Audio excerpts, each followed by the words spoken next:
नमस्कार छात्रों, आप सभी का स्वागत है हमारे निःशुल्क चैनल जिसका नाम है राम संस्कृत क्लासेस।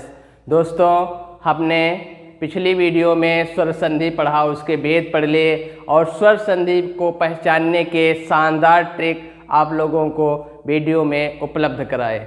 उसी श्रृंखला को बढ़ाते हुए आज हमने स्वर संधि के बाद दूसरी संधि थी जिसका नाम था व्यंजन संधि, तो आज हम पढ़ेंगे व्यंजन संधि। व्यंजन संधि क्या है, किसे कहते हैं, आदि हम पढ़ेंगे। क्या है व्यंजन संधि, तो देखते हैं पहले व्यंजन संधि किसे कहते हैं। व्यंजन संधि यानी व्यंजन वर्ण के बाद स्वर या व्यंजन आने पर जो विकार होता है उसे व्यंजन संधि कहते हैं।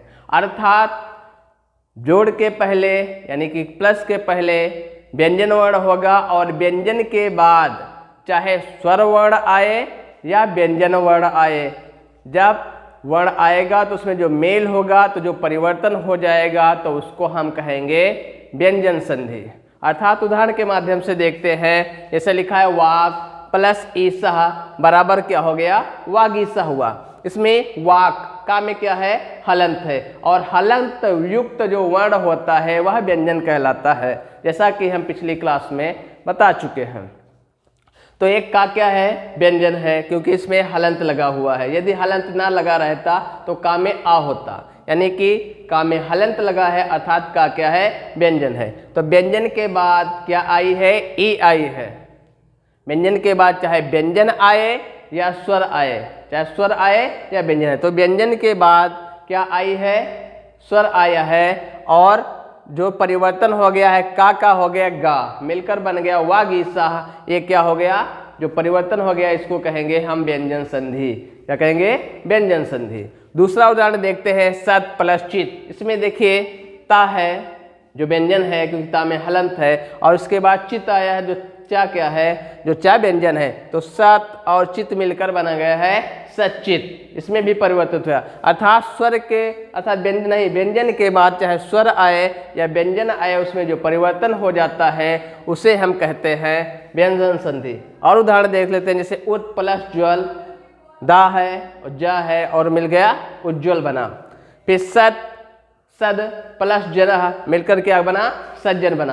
अर्थात व्यंजन संधि वह संधि है जिसमें व्यंजन के बाद चाहे स्वर आए या व्यंजन आए उसमें मिलकर जो परिवर्तन हो जाता है उसे व्यंजन संधि कहते हैं। अब इसके बाद व्यंजन संधि के क्या नियम है, तो मित्रों देखा हमने व्यंजन संधि क्या है, व्यंजन संधि के उदाहरण देखे और समझ लिया व्यंजन संधि किसे कहते हैं। अब व्यंजन संधि का नियम नंबर 1 अर्थात या कहिए इष्टुत संधि लेकर आए हैं, यानी संधि का नाम कहिए तो इष्टुत संधि है, या साधारण शब्दों में कहें तो नियम नंबर 1। कुछ नियम है कि कब व्यंजन वर्ण परिवर्तित हो जाते हैं। तो पहला देखिए नियम या संधि का नाम इष्टुत संधि। यह कहती है सकार या तवर्ग। सकार का मतलब दंतिस्सा और तवर्ग का मतलब त थ द ध न, त थ द ध न, यानी सकार दंतिस्सा या तवर्ग तथा दधा ना के बाद या पहले, बाद में भी और पहले में भी यदि सकार आ जाए, ये तलबी सा, ठीक है, सा या चवर्ग आ जाए, च छ ज झ इया का योग होता है, क्या हो जाए, योग हो जाए।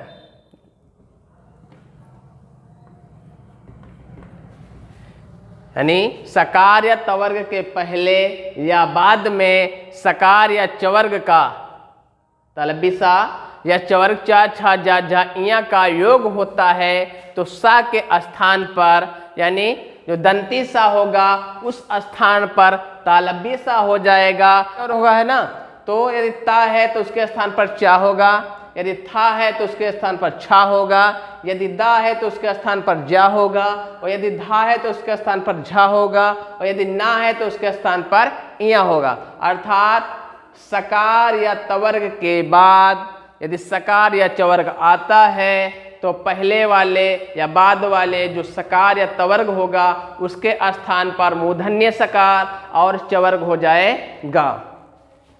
यानी ता के स्थान पर चा, था के स्थान पर छ, दा के स्थान पर ज, धा के स्थान पर झ और ना के स्थान पर इया हो जाएगा जब इनका मेल किससे होगा, सकार या तवर्ग से होगा।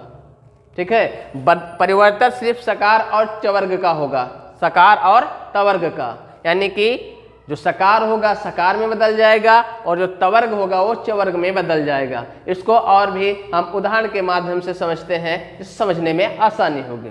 देखिए जैसे एक उदाहरण लिखा है रामस प्लस सेते, तो इसमें सा है अर्थात यहाँ का कौन सा है, दंती सा है, उसके बाद इस सा का योग हुआ अर्थात ऐसा का सकार का योग हुआ, चाहे सकार आए या चवर्ग का कोई भी वर्ण आएगा तो जो दंती सा है वो आपका मूर्धन्य सा में बदल गया, आधा सा था तो आधा सा होकर बन गया रामस सेते।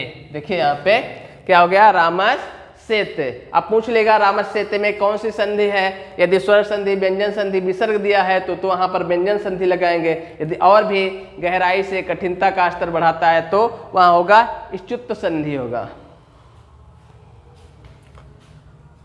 और दूसरा उदाहरण है सत प्लस चित। देखिए यहाँ पे तवर्ग है, तवर्ग का योग चवर्ग से हुआ है तो तवर्ग में ता पहला वर्ण है तो उसके स्थान पर क्या हुआ, च हो गया।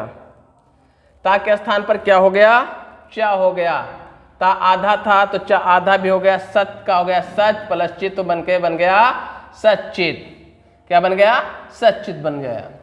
दूसरा उदाहरण है सद प्लस जनः, सद प्लस जनः बराबर बन गया सज्जनः। यहाँ पे दा, दा क्या है, तवर्ग का तीसरा वर्ण है, तवर्ग का तीसरा वर्ण है तो ये भी चवर्ग का 1 2 तीसरा वर्ण क्या हुआ, जा हुआ, यानी दा का क्या हुआ, जा हो गया। सद प्लस जना मिलकर बन गया सज्जनः। और कस प्लस चित, इस सा के बाद चवर्ग का योग है इसीलिए इस सा का हो गया वह सा कश्चित। क्या बन गया, कश्चित।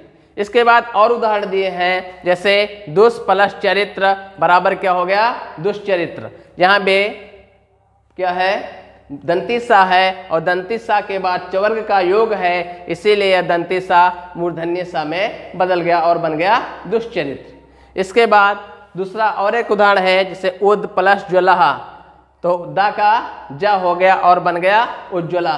बहुत ज्यादा परीक्षा में पूछा जाता है उज्ज्वला।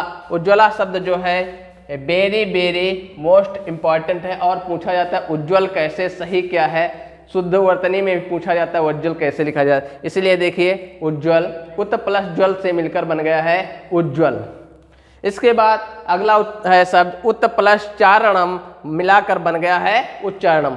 ता के बाद चा आया है तो इस जो ता था और पहले ता पहला वर्ण है तो चवर्ग का पहला अक्षर क्या हुआ, चा में बदल गया तो हो गया उच्चारण।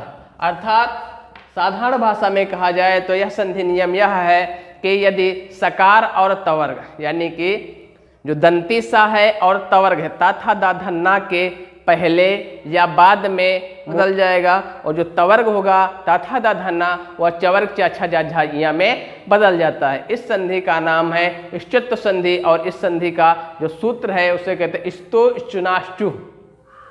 तो वीडियो कैसा लगा जरूर बताइएगा। इस जो व्याकरण में है व्यंजन संधि में, तो व्यंजन संधि के हम इसी तरह नियम बाय नियम वीडियो लाते रहेंगे और आप लोगों को प्रोवाइड कराते रहेंगे। यदि वीडियो अच्छा लगा हो तो लाइक करिए, समझ में आया हो तो अपने दोस्तों को सब्सक्राइब करिए। धन्यवाद, नमस्कार।